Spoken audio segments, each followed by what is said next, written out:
Namo tassa bhagavato arahato samma sambuddhassa. Namo tassa bhagavato arahato samma sambuddhassa. Namo tassa bhagavato arahato samma sambuddhassa. Today is Series A, Dhamma Talk number 6. Okay. In this series, most of our talks will be oriented and based on the insights, series of insight level, more on a practical basis. That's why I think it is important for us to know what are the 13 stages of insight before you reach the stage of Ariya, or noble person.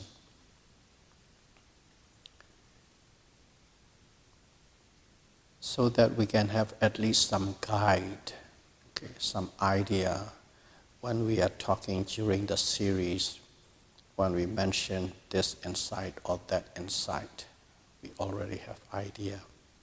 So we are going to deal the 13 stages of insight today.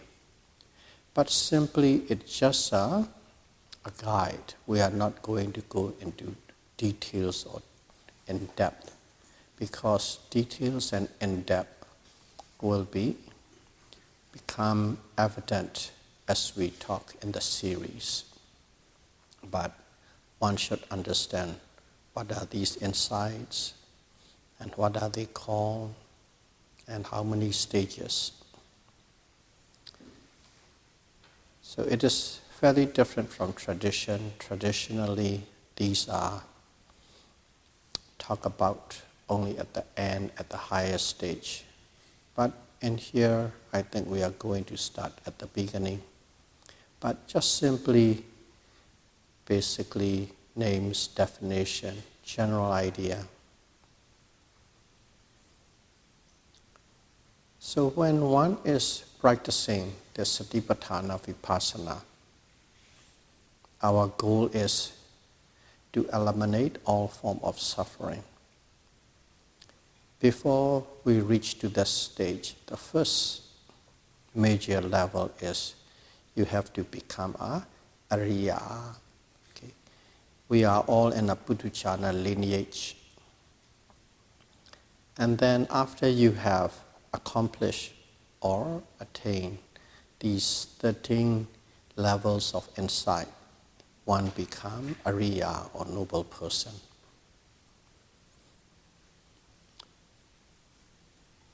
So what are these 13 levels of insight? We are right now practicing Satipatthana Vipassana. In other words, we are exploring to understand the true nature of self. In other words, to understand the true nature of mind and matter. So these 13 stages it is the step-by-step progression or revealing the true nature of this mind and matter. They go step by step. You cannot jump around. That is a general statement. And in here too, one need to understand, as soon as we mention about 13 levels or 13 stages of insight, oh, I experienced this, I experienced that. Once you understand what these characteristics entails for each insight, one's mind is inclined to correlate your experience with these levels of insight. That's where the dangers could go in if you don't thoroughly understand what does it mean by you have reached this level of insight or that level of insight.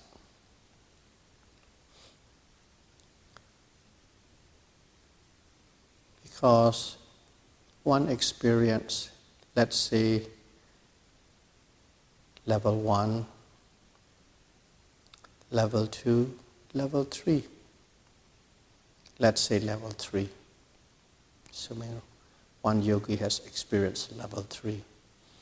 And when one person has experienced level 3, during that time, whenever you are practicing, you will come to encounter an experience like level 4, experience like level 5, or even experience like level 11. These kind of experience will come in your meditation sessions. And suddenly, oh, I am in level 4, I'm in level 5, I'm in level 12. That kind of understanding could arise. That is where we have to be very careful. Because you may experience a certain experience that is similar to what has been described in the literature and theory. Oh, this is exactly what it is. Here it is.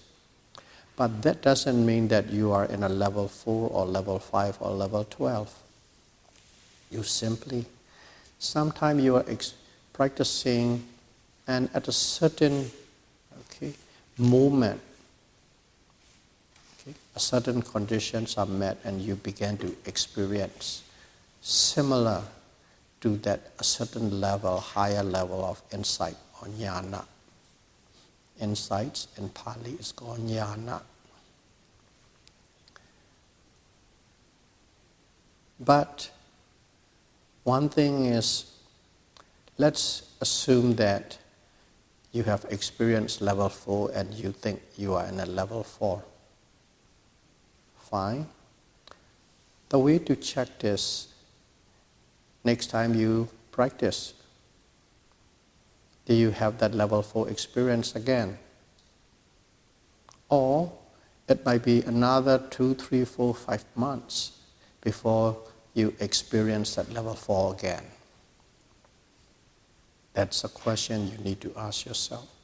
Sometimes people experience very vividly, clearly level 4 experience. And then you don't for about 6 months already. And if that's the case, you are not at that level. Even though you had experiences, you are not at that level. If you are totally grounded, if you are at the level 4, whenever you sit down and meditate, you can reach that state. Whenever you sit down and meditate, you can experience all the characteristics of level 4. And if you even missed for a few weeks, you sit back down and meditate, you can experience it. If you even mix quite a few months, you come back and meditate. Within a day or two, you are back there. In other words, you can get yourself into that a certain states or characteristics of the jnana or insight, almost at will. And then you can really see, I am at this.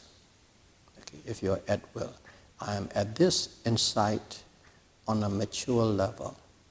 And even on each insight, that is the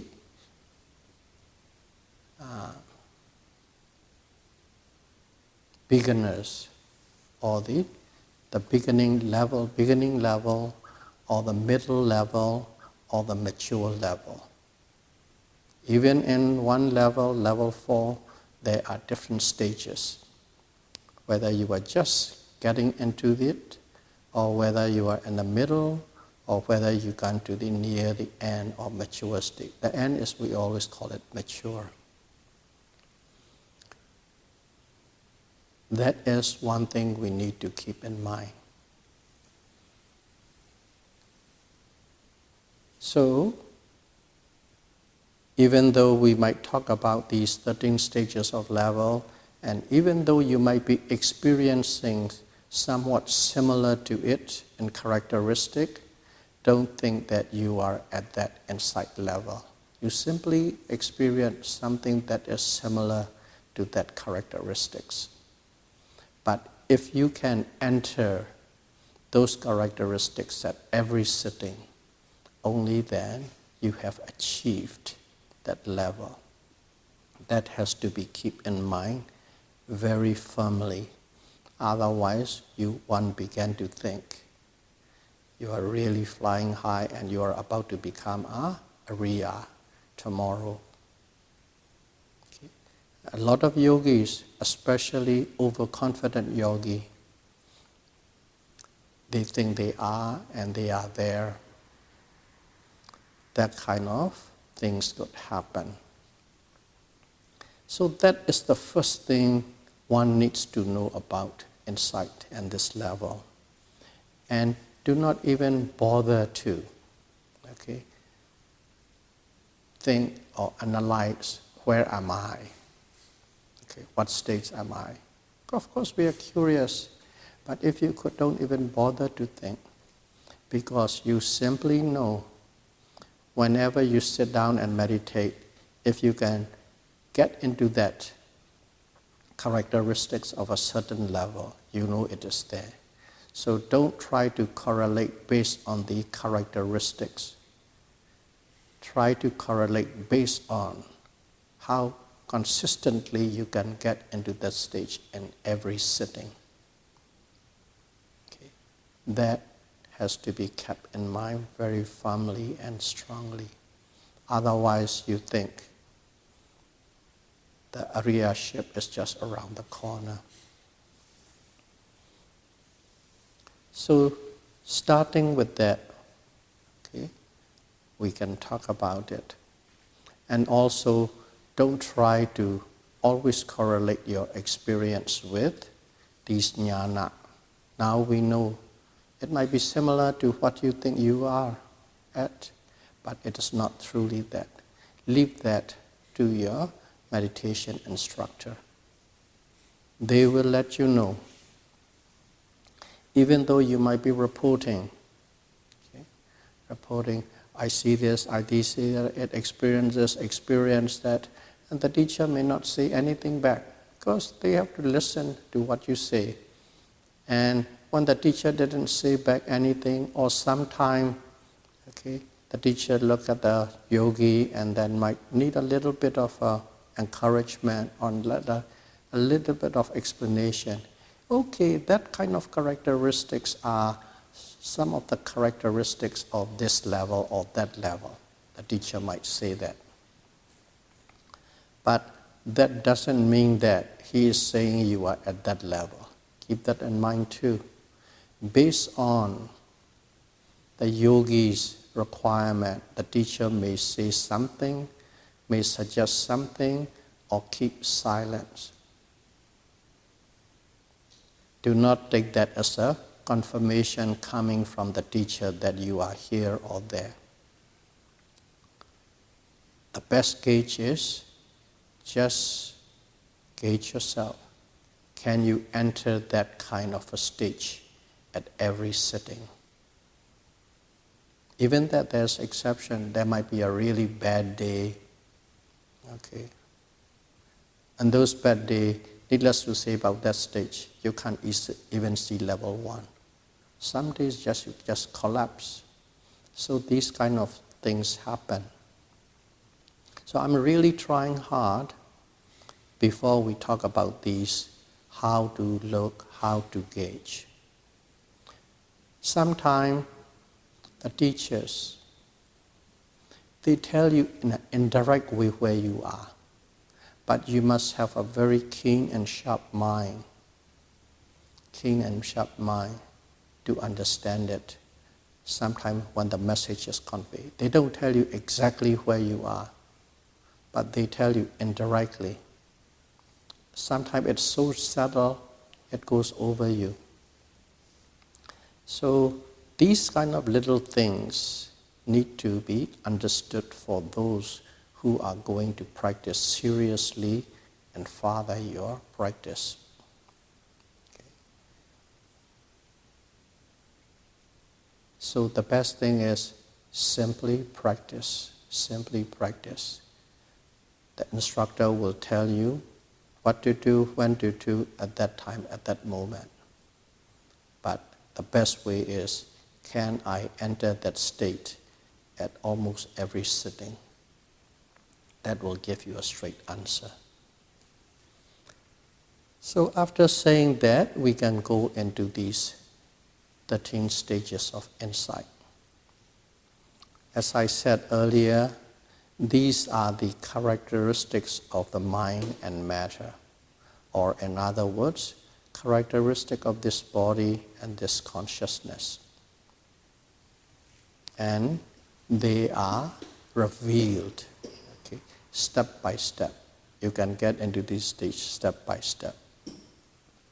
The first one is we are all familiar with it because we talk that quite often.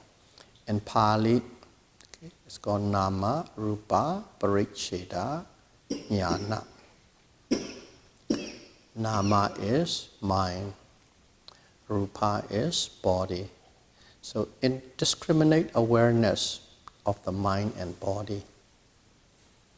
So what it means in a simple term is, whenever we say self, we just look at one. Okay? But there are two phenomena going on. Physical phenomenon and mental phenomenon, or the body and the mind. And when we practice, we begin to see totally, entirely different these phenomena are. Just to make it very simplified, this physical phenomenon looks like orange, and mental phenomenon looks like an apple. That distinctly you understand. They are totally unmixed. But before, you don't know, these two seems like operating together, but seems like one, act like one, and we always behave as one for these two phenomena. That is the first, okay, understanding about mind and matter. Physical phenomena and mental phenomena. There are many ways. Don't think that everybody will see exactly the same. Okay? Based on the mentality of the person, based on the background meditation experience of the person, it varies from person to person to person. So, yogis like to talk, especially in long retreat. Okay? You're not supposed to talk, but still they talk. Okay? Whispering, I experienced this, I experienced that, and so on and so forth. And a person who experiences talk that the rationale is, okay, my friend hasn't experienced it. If I tell him, okay, he'll be more encouraged to find it. So that is the rationale in that person's mind who is telling it. Okay. I'm not saying that is true or not true, but that's how that yogi might explain. I talked to him because he's trying so hard and he couldn't find anything. So I'm giving him a little bit of encouragement, a guideline. And then the other yogi, thinking that that's what it is, Nama Rupa is. And then the mind stuck on that explanation, example, and it try, consciously or subconsciously, really trying very hard to experience that. And that person will never experience it. Because grasping already gone in. Yes, the friend mentioned to it with the good intention, to encourage, to inspire, to give a little bit of a cue or guide. But in actuality, you actually give a blockage to the progress. So keep that in mind. But for some reason, if you happen to hear what you haven't, just hearing, record it. Don't grasp on it, don't even think about it. Put it at the back of the mind. Know that when you experience it, yours will be entirely different from that person's experience. One person will come in and say, just give a few examples. One, oh, I was meditating, and suddenly all that I know is the heart. Okay. There's nothing, just simply the heart. Booming, boom, boom, boom, boom. The heart seems to be somewhere, but you have a sense there's a heart beating. And then there's something else that knows that meeting, and they are not close at all. They are totally separated. In other words, let's say there's a space in between. Knowing is just one thing, and their heart beating is one thing. It is not like my heart is beating and I know this mind and body is connected. No, there's no connection. Simply heart beating, and there's a vibration. You can even feel the vibration, but there's no body. And there's a mind that clearly knows, which is totally unaffected by that beating, totally unaffected by that vibration, but still knows that that's a beating and that's the rupa. And that's how one could experience. And that person truly understands physical phenomenon and mental phenomenon are entirely different and unconnected, unwoven. So another person, if you go say that to somebody else, and if somebody is trying to or expecting to have that, gone. Another person might be just doing walking meditation,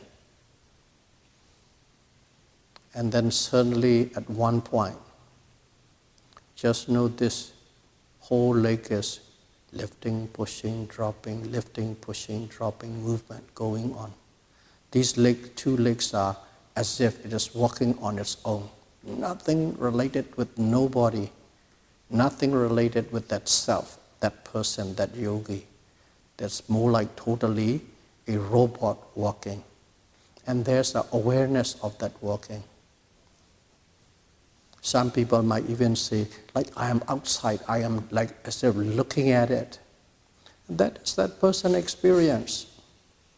But that experience gives a total understanding. Physical phenomenon is one thing and mental phenomenon is another thing. So I can keep on telling many examples, but this at least gives you an idea of it. And also, some of the yogis who goes directly to pure Vipassana, pure Vipassana, which means they have no other meditation, it goes straight to this rising, falling, and then full foundation. Their experience are a certain way. There are some yogi came in, they have about 4, 5, 6 years of anapana, or in-breath, out-breath. Very strong, very good.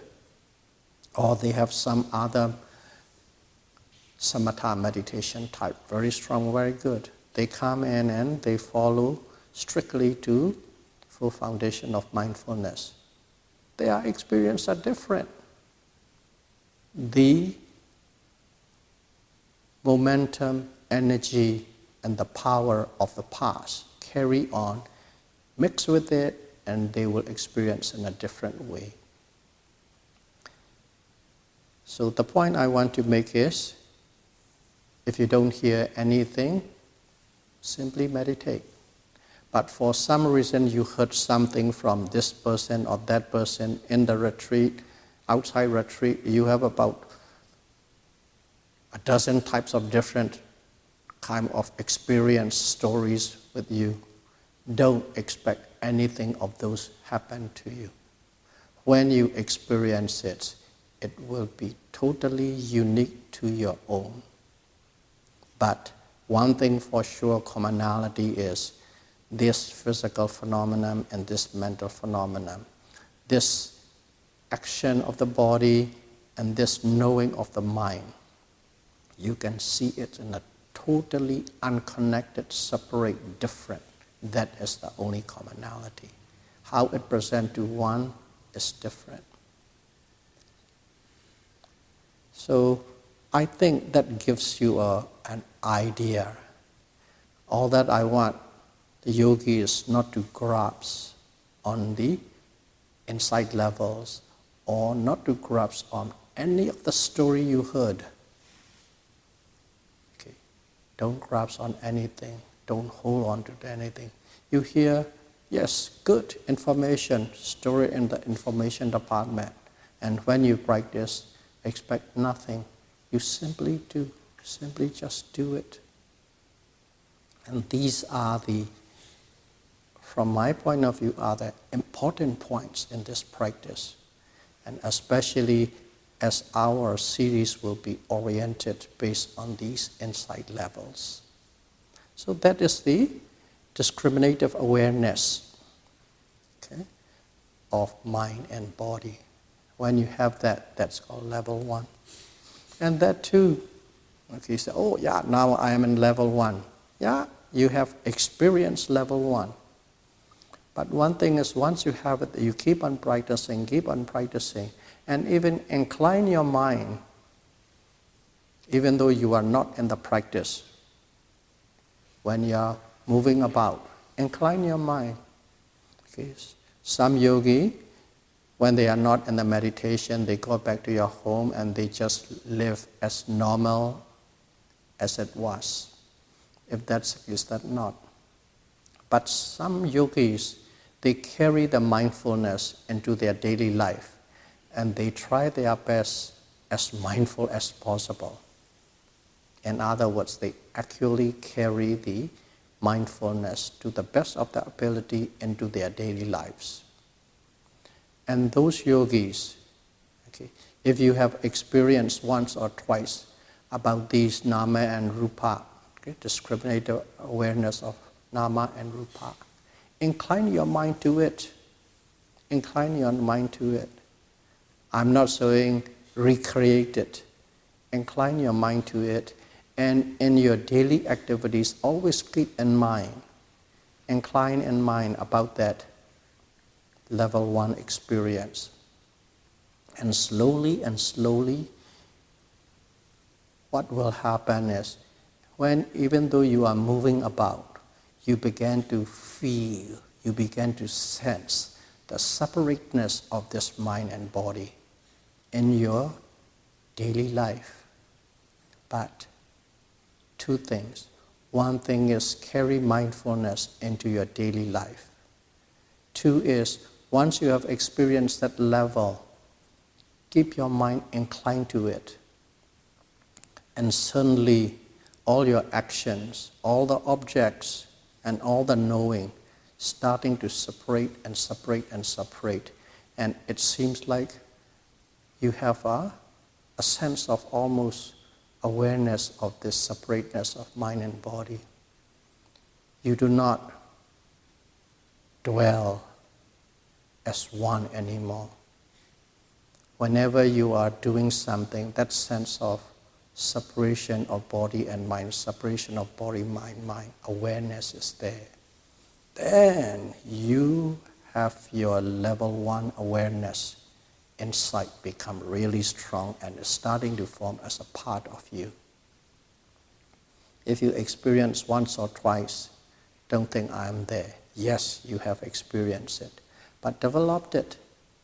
While you're developing, even though not that much, you might start to become aware of the second one. Okay. Second one is a causal relationship between the mind and body. Okay. Causal relationship between the mind and body is what it is mind and bodies are entirely two different systems, but they communicate. They go back and forth through the law of cause and effect. Through the law of cause and effect.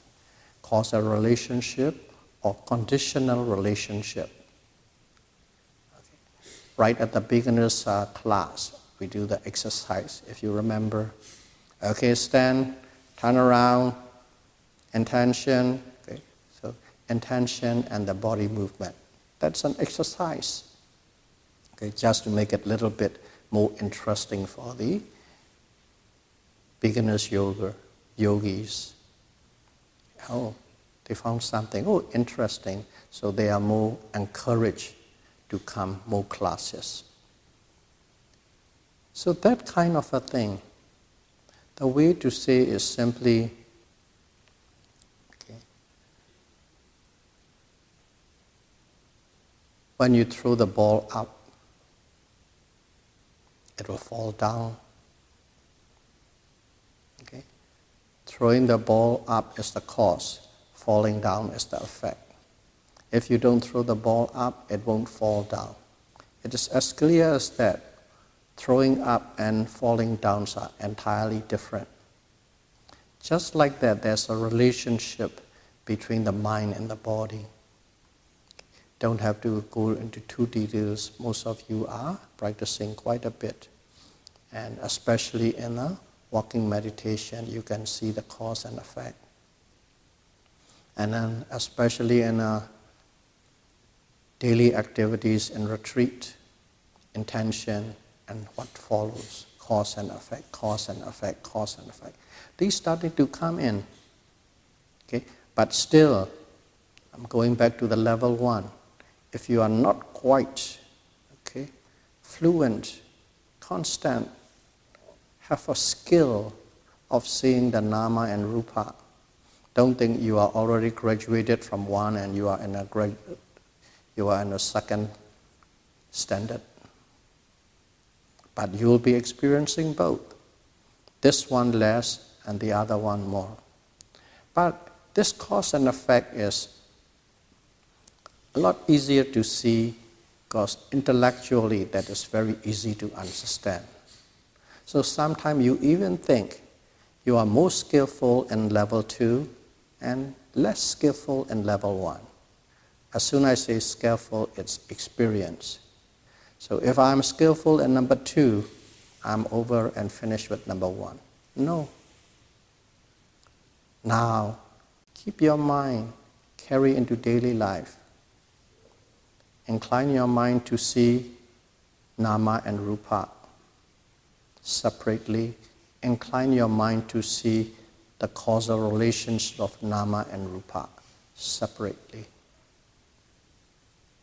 Incline your mind, but don't force to see it.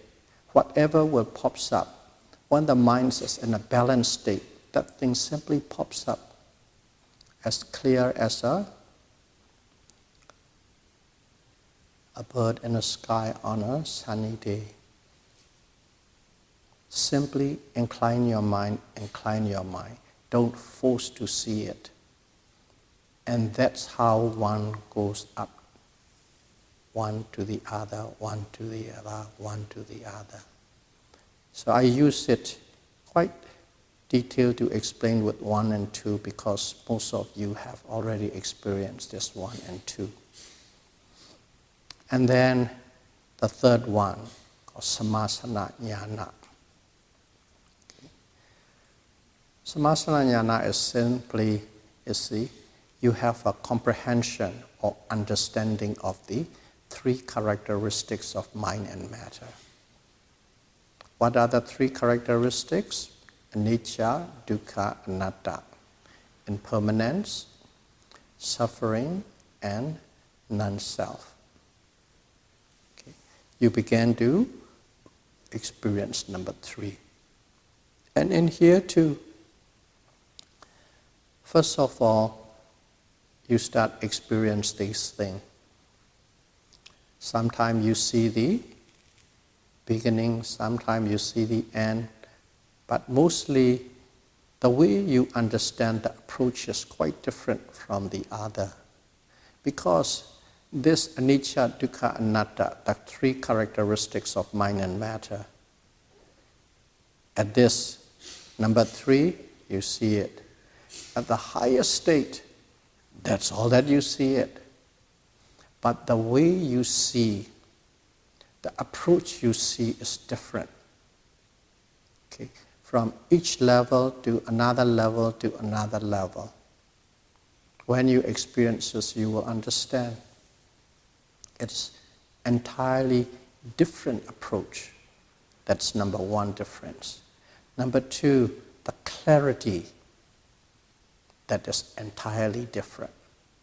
But the whole stages of number 3 to number 13 is anicca, dukkha, anatta, anicca, dukkha, anatta. That's it. But each level, you understand it with a different approaches, different approach, different approach. So in here, the first one. Okay? The first one is the level 3. The first one of the experience of the 3 characteristics. In this number 3, it started with totally different approach. This approach is, it seems like the first level 1 and 2, you are doing very good, great, and you are really high with your progress. And suddenly you collapse. You collapse. Collapse means that progression seems to be like almost terminated. And then you go into a tailspin. Okay.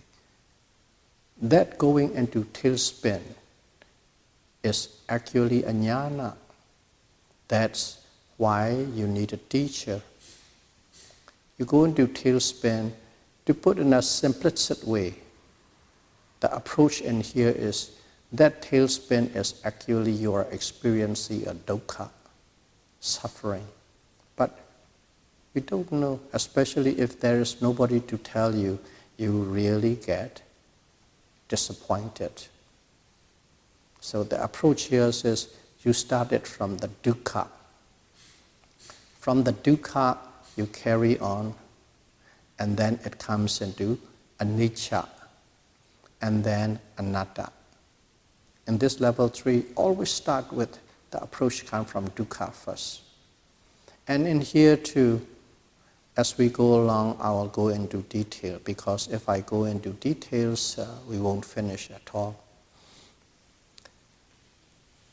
This number 3, experiencing level 3, anicca, dukkha, and anatta.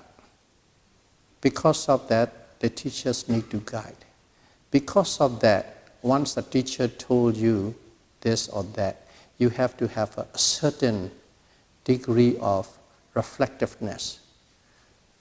Okay? Sometimes you just go into tailspin, nothing is good, really bad, disappointing.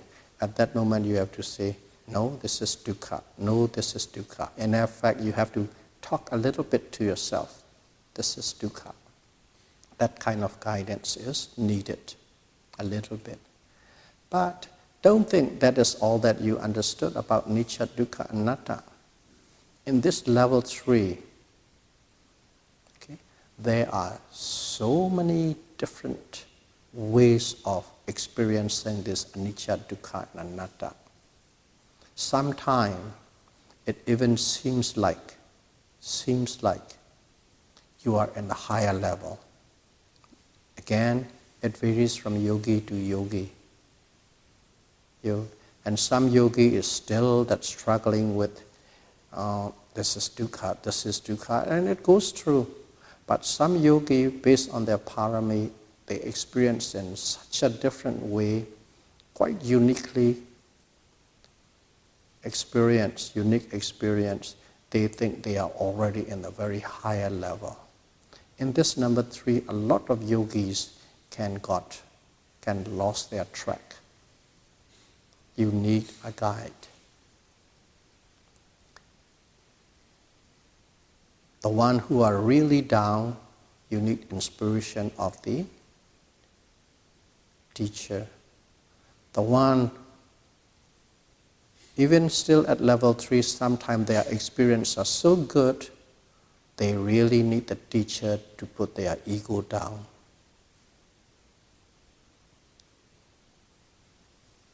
The second one is tougher, but not many. A few are. They thought already high and flying. So again, to in here, that feeling of anicca, dukkha, anatta starting to indicate into your daily life. Certainly, something happened. At the same moment, you can feel the anicca or dukkha. Something happened at that moment, you can sense the feel very, very sharply.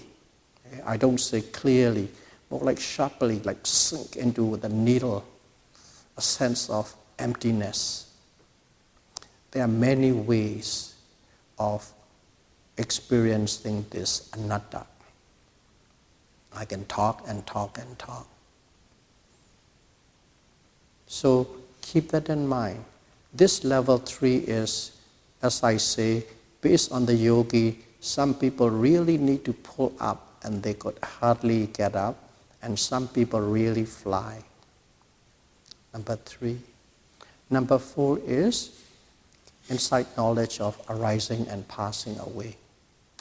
And in here, one sees when the object arises. Rising and falling is too long. Rising, rising, rising, rising, falling, falling, falling, falling. So beginning at the end or rising to the end. Not that. In your rising movement, let's say you see about, when you say rising, there are about 3 or 4 successive stages of rising you will experience. But you can see each stage, the beginning and the end. The beginning and the end, the beginning and the end. When you are at that level, that's how you see. Again, too, there are 3 different levels. You just step into that level 4. You practice further, you become quite skillful, and eventually you mature. That kind of seeing is called insight knowledge of arising and passing away. And after that is insight knowledge of dissolution. You're watching these things and all that you see is, you don't see the beginning, you don't see the middle, you don't see any part, you only see the end. That's another insight. So that's number 5. And after that, suddenly everything is just so rapidly passing away under your nose, you become scared, actually scared, afraid. Because it seems like this, what we dearly hold on, the self itself, it seems like being sucked out or sucked away. That kind of sensation could arise. That is the fearfulness. Jnana. And then once we got after that, then suddenly what happened was you become to feel miserable, insight knowledge of misery. The same thing, everything is about anicca, dukkha, and anatta in a very different way. Sometimes with anicca, sometimes with dukkha, sometimes with anatta. But now when you come to this level, each yogi is have their own little tracks. Some yogis see more of anicca, less of the other 2. Some yogis see more of dukkha, less of the other 2. Some yogis see more of anatta, less of the other 2. Based on that mentality, I can go farther and why, who, what is inclined to. But this is not the time yet. So you become miserable, and then finally you totally got disgusted with it. That is another level. So even though we are saying separately, fearful, miserable, disgust, it is not that you are going one stage to the other. In here, they are all mixed in. But where you really are, it depending on what kind of feeling is dominant. But you will get at all those three feelings at almost all the time. But one feeling dominates, whether the fear or the misery or the disgust. That's how you can tell. But in general, don't even bother to find where you are in those things. They come in like a storm. Okay. And then, after the disgust, you begin to pick up again. It seems like everything just fall apart. And then you start practicing again.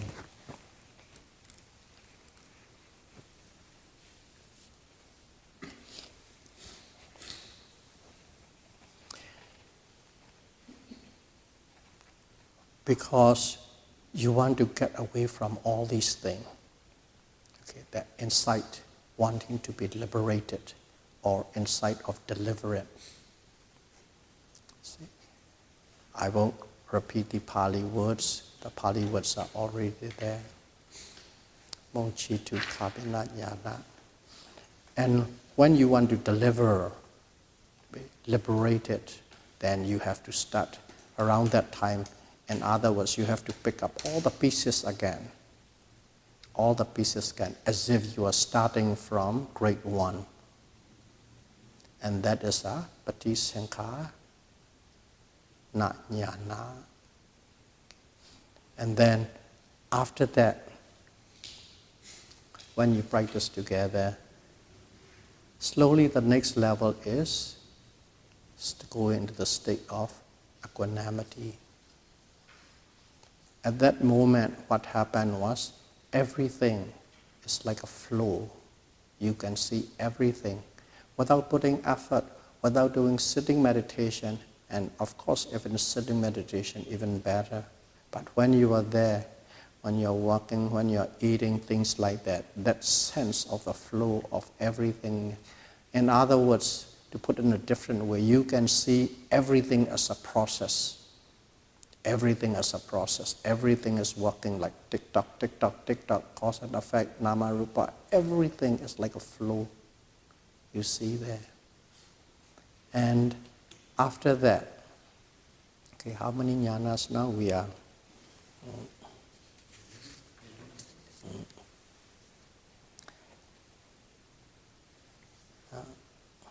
Equanimity. And after that, what happened is, they call it the insight knowledge of adaptation or adaptability. And in there, in other words, you have perfected the understanding of anicca, dukkha, and anatta at that level. In other words, you really adapt into it. And especially to the concept of anatta, non-self. Okay. Before, as I mentioned to you, some are stronger in anicca, some are stronger in dukkha, some are stronger in anatta. But in here, at the stage of adaptation, especially the sense of uncontrollability or non-self or emptiness, that become more distinct and clear. And after that is, the next one is Kotrabu, 13th stage.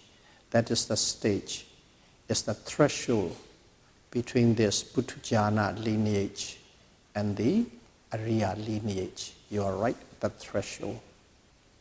And when you pass over the threshold, and that is the first time you experience Nibbana. So those are the 13 stages of insight. And this will be invariably used as a guide, as an example to explain our practice throughout this Dharma talk of the Series A. So may all of you be able to practice Satipatthana Vipassana meditation precisely, correctly, patiently, with full commitment. And may you be able to achieve all these insights as soon as possible. Sadhu, sadhu, sadhu. Buddham puchemi. Dhammam puchemi. Sangham puchemi.